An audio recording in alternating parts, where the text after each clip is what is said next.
Hey there, welcome back. It's Teresa and Cynthia, and we're here again with another week of Thursdays with Culture Talk. As you know, we've been talking about archetypes, and those are patterns, they are stories, and they are a mechanism and a code that can really have some positive impacts when you apply them in an organization and when you apply them to a number of different business initiatives. So we could take a look at how they work for individuals and those people and leaders on your team. And we could also take a look at how they impact the organization as a whole. Today, what we'd like to focus on is how do you use these patterns? How do you, once you understand this language, how do you apply it to potential recurring problems that show up? So we'd like to focus on just one opportunity and what you can do if you can see your own recurring patterns and recognize how they hang you up when you get into relationships. So work and business is nothing if it's not a series of relationships. And the better we get at navigating those relationships, the more impactful we can be as leaders and as entrepreneurs and business people.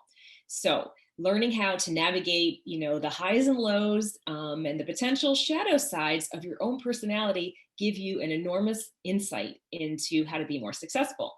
So in order to illustrate that point, Cynthia's going to share with us a little story about a relationship that she navigated, and with a little hindsight, how she could use these archetype patterns to maybe get it better the next time. So Right. So Teresa mentioned interpersonal relationships. This is a really powerful place to use archetypes. I'm going to fast forward in a client story that was a client we were working with for about a year, and there were some ups and downs, but generally it was a great relationship until it wasn't. And we had a breakdown. We had a major misunderstanding around expectations and contracts and billing at the very end of this relationship. And in our attempt to resolve it, I went in and sat down with the client, and I was like looking for a way to find some middle ground. This was a client that was a nonprofit, so I offered to cut the bill and maybe become a sponsor. Um, and I was really shocked by the response because this person looked at me and he was like, absolutely no way, we're not going to do this. We're not going to pay this final bill. And I was also really hurt because I felt like I had invested all this time and energy and goodwill into this relationship that I had built with this client. And suddenly, like, it was like they didn't care at all about the relationship. They just needed not to, they needed to be right, and they needed to move their agenda forward regardless of the consequences of our personal relationship. So without going into all the details, I left that client relationship. It ended, and I was really hurt. Um, I felt betrayed. I felt like I don't understand how we were such good friends and we were such a strong working partnership, and they at times felt like they really appreciated that so much, and yet they were unwilling to find the middle ground. And as time went on and I was really wrestling with my pain around the loss of this relationship, I was able to reframe it and look at it through the lens of archetype. And I asked myself, what archetype was I in when I went into that meeting and in trying to resolve? And I recognized that really I was coming from the lover archetype. And the lover archetype is about personal connections. It is about relationship, and it values like the relationship above all else. And it's why often a lover is able to give and to find kind of a win-win and a middle ground.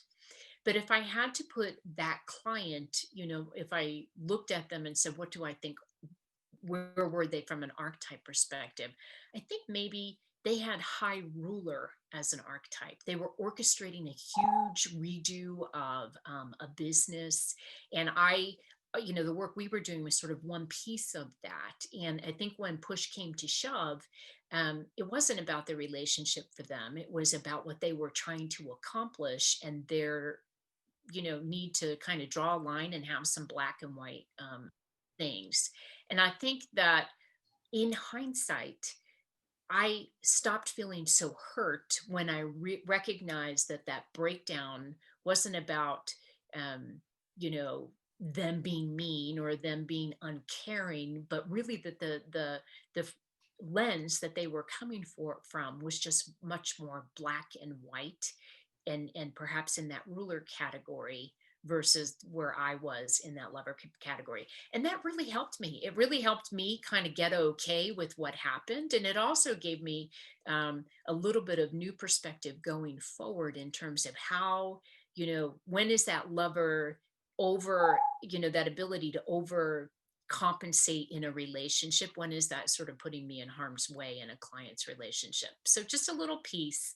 I know sometimes people say these stories are so simple, how could they work? But actually, that is what makes them work, is that they help us reframe. We can see ourselves in our story and where we've gone amiss. And it can create very different outcomes in terms of how we feel about things, and new ways to create success. So, Awesome. yeah, Thanks for sharing your story, Cynthia. We'll be back next week with some new ideas. happy holidays too. Happy holidays. Bye bye.